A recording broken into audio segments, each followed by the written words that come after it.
All right. Hello and welcome to this episode where we're going to talk about overcoming OCD and anxiety. And I want to use an analogy of how Instagram ads or ads in general can really help us do that. And I know might be a lot of questions going on right away, and that's okay. That's what the episode's for, to kind of explain this. So, real quick, for those of you that don't know me, my name is Matt Cotty, and I'm the founder of Restored Minds and the creator of the AAA Response. And, you know, if you benefit from this show or these episodes at all, we really would appreciate if you would take just a few minutes and like and subscribe, as well as leave a comment or review on iTunes, because it just helps the growth and the algorithm of the show and hopefully getting this information to as many people as possible who may be struggling with, this or something similar. So, let's go ahead and dive in.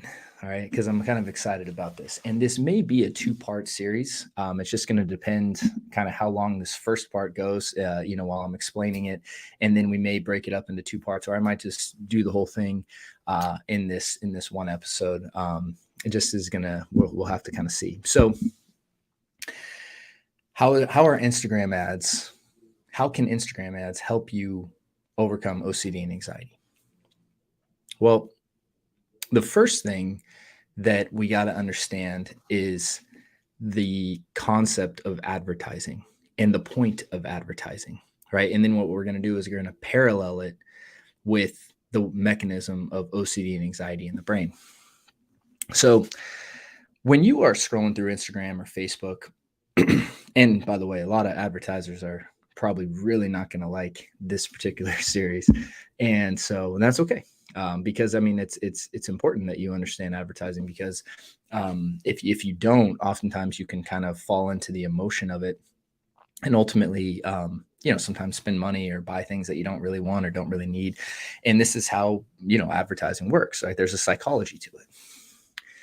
So when you're scrolling through your feed, or you can, on TV and podcasts, whatever, sometimes you get advertisements. Now on Instagram and Facebook, right, you'll usually see the word sponsored next to it, right? And, so there's some indication that they're giving you, like, hey, this is an ad, right? And the point of an ad always, right, from any company that's advertising anything, is they want what's called a ROAS, or a return on ad spend, because they have to put money they have to give money to Instagram or Facebook to put that ad in front of you. Okay. So generally what the company does is they try to advertise to certain demographics that they think their product might best serve, right? So if you're a man and you're 25 to 45 and you live in the United States, or X, Y, and Z, right? They kind of pick general demographics that they think their product might work, and they test this. And what the company is looking for is a positive return on ad spend. So behind every ad you see, almost in every situation, behind that will be the opportunity usually to purchase some kind of product or invest in some kind of service. That's the reason that the company is running an ad in the first place, in 99% of cases. Now, like huge companies like Coca-Cola and Pepsi, they will run different kinds of ads, because they usually will just try to get it into your mind. And so you see these commercials and then eventually want it and buy it at the store, right? It's not a direct consumer ad. But the point is, when you see most ads on Instagram, most people are running ads with the intention of getting in front of you, and then hopefully on the back of that, getting a return on ad spend, and getting you to either buy their product or invest in their services. Now, there's nothing wrong with this, right? Like they're trying to show you, hey, this is the product and service that I have. And if it's a great product and service, and it really does help you solve a specific problem, it's important that this happens, because they need to be able to get in front of you to help you. And if they really do have a good product, then that's great. And we're not going to go into the charlatans of the world and people that sell things that are, fish oil and sleazy products, stuff like that. But the overarching point that I really want you to understand is that when someone runs an ad, on the back of that ad, there's always hopefully a benefit for the company where they're exchanging in some kind of purchase and then getting their money back, and they are looking for a return on ad spend. Okay. That one concept is very important. Now, what the company's never going to do is tell you that that's what they want, because that's going to create resistance in you, and therefore you're most likely not going to become a customer. So instead, what ads are usually designed to do is to hook you and to get you to feel an emotion of discomfort. And then what they do is they position their product as the solution to that discomfort. Okay. So if someone is selling, let's say a weight loss thing, they're not going to say, hey, buy my weight loss product, right? It's what they're going to do is they're going to usually try to create some kind of feeling within you. So they're going to ask you questions about yourself. Hey, do you like this? Do you resonate with this? Or they might show you pictures of people who are overweight and then got skinny or whatever, to create that transformation or to create some kind of emotion. And then with that emotion, it usually is, hey, you can learn more here. And then from there, they try to sell you whatever it is, right? But the idea is they want to trigger you almost. They want to trigger that emotion, right? Because when you're emotional, you're more likely to make decisions to mitigate that emotion and not really use your logical brain. And what you will do is and we all know this because we've all done this, we've purchased things emotionally and then justified it logically to ourselves after. This is how most consumption works. Because 9 out of 10 times we're not going to,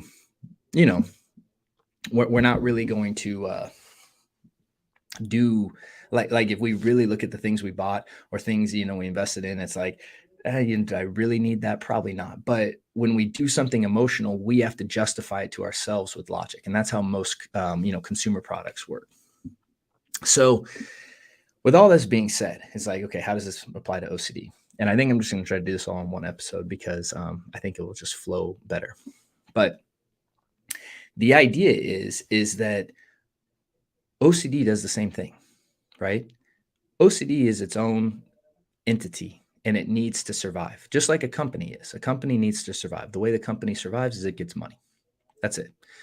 When it all comes down to, all the company really wants is your money. Sure, they want to help you and they want to, do work that is, if it's a good company, they're providing a service that really does cause help. But at the end of the day, they need money. That's what they're about. Don't let anyone fool you or lie to you. That's what it is, right? It's about the money at the end of the day. And when you're looking at that, right, and you understand that from a company's perspective, you need to understand it from an OCD perspective as well. Now, the company's never going to directly tell you that they want that it's all about money, right? So they usually will steer the conversation away from that as much as possible, but until like it really comes down to the very end of the transaction. But OCD does the same thing. OCD is about the OCD wants to stay alive. And the way that the OCD stays alive is the loop, right? The thought, the feeling, the compulsion, and the relief. What it needs you to do is to do a compulsion. But again, OCD is never going to tell you that you need to do a compulsion or that it wants you to do a compulsion. Instead, what it's going to do is throw the what if thoughts or the scary thoughts or the fearful doubts or whatever. And those hopefully trigger a reaction. And then it propositions the compulsion to you as the solution that then again feeds the loop. Now, again, just like most companies don't have your best interest in hand. They have their own interest in hand, right? It's transparent. Okay. It's okay, right? They want to convince you that they're thinking of you and that they have your best interest, but really they have theirs. OCD is the exact same way. This fear mind that we experience, its main focus is survival. And the way it needs to survive is for you to do compulsions. So what it does is it comes up with what if thoughts, things to trigger emotion, and then tell you that the compulsion is the best way to alleviate that pain. And then once you do it, that loop spins. And the more times it can do that, right, the better. Because the more compulsions you do, that more that wheel spins. Okay. And it's so important that we understand this because just in the same way, when we understand advertising, we can stop ourselves from getting lost in it. Many of us are guilty of getting lost into some kind of advertisement, right? And getting convinced that we need something we don't really need, and spending money on something we didn't really need to spend money on, right? And this is why you need to understand how the psychology of advertising works, because once you get caught into it, you're less likely to buy, right? Or you're less likely to make a decision that may not be in your best interest. And the same thing with OCD is OCD never has your best interest in at hand. It has its best interest in hand.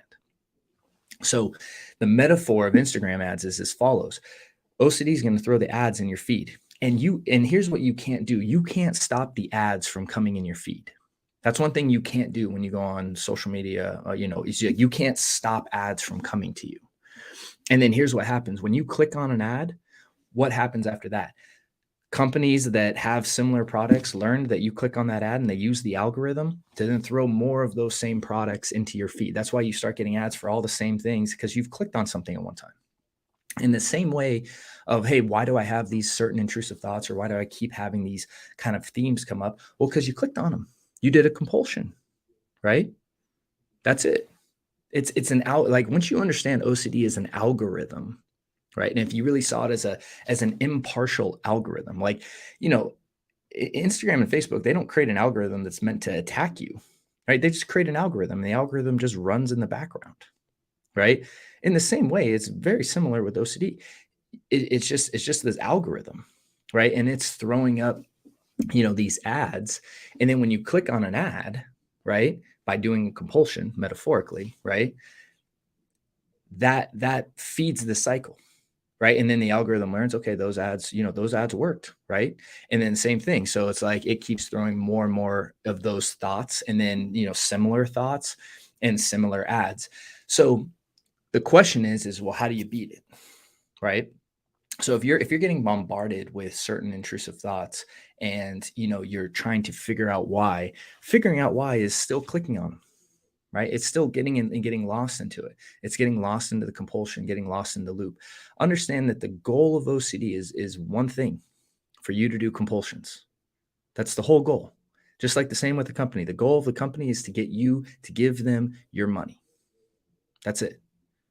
It's the only thing that's going on, right? All the other stuff is just smoke and mirrors. The ad, super creative, funny, right? And hooked you, get you emotional. You click, then all of a sudden you're on a sales page, and next thing you know, on your sales call, and then then they're asking for your credit card. That process is designed. It's thought out. It's very calculated. There is nothing that's going on in that advertisement or the emails you get or the sales pages that hasn't been thoroughly thought through, usually, with the intention of converting you to a customer. Same exact thing with OCD.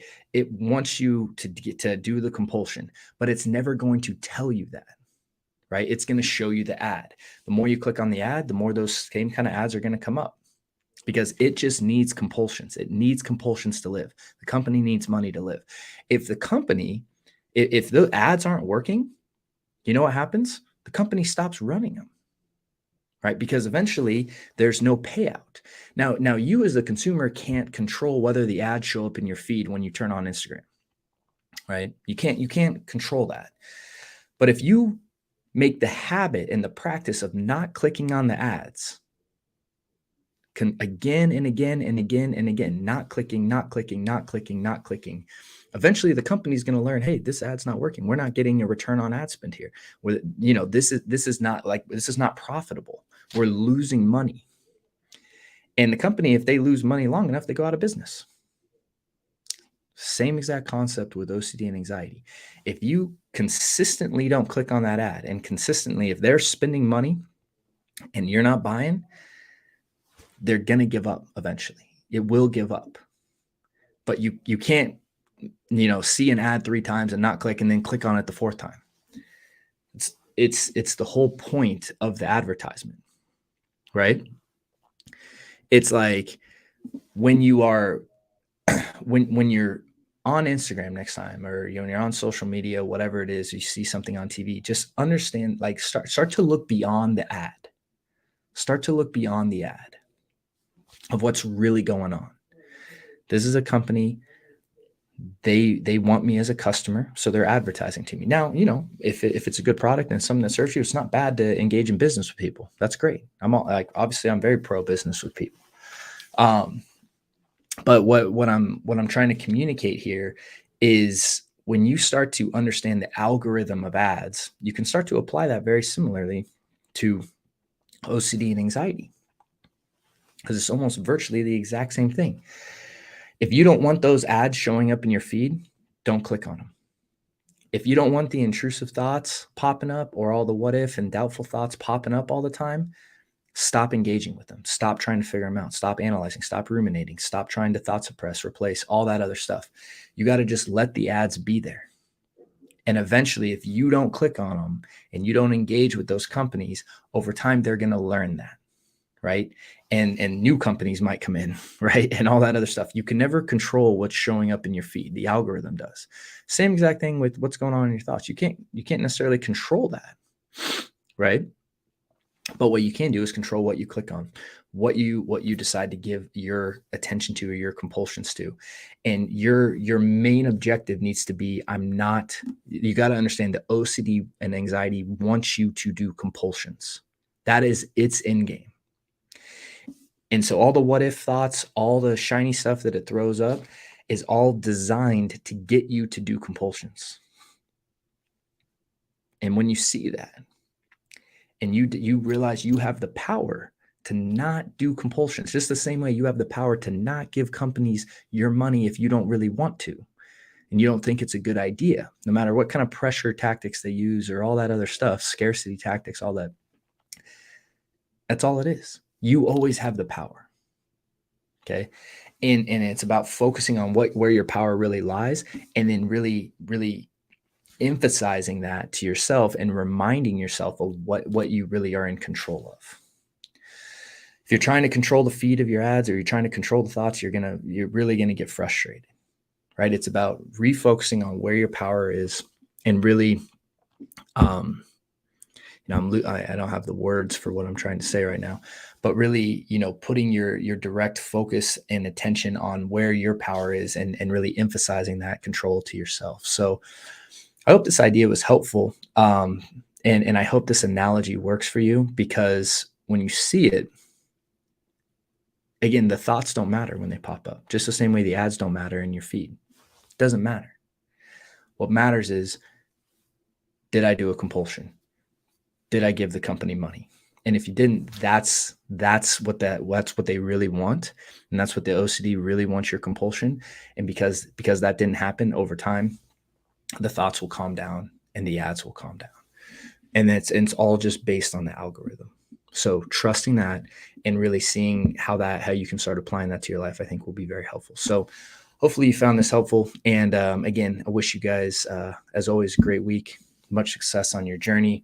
If you're looking for help or support when it comes to OCD and anxiety, again, please, check us out over at restoredminds.com. We have some links down in the notes to some different resources. And then we have, our 12-week program, as well as different workshops that can support you on this journey. So thank you. And I wish you guys a great day.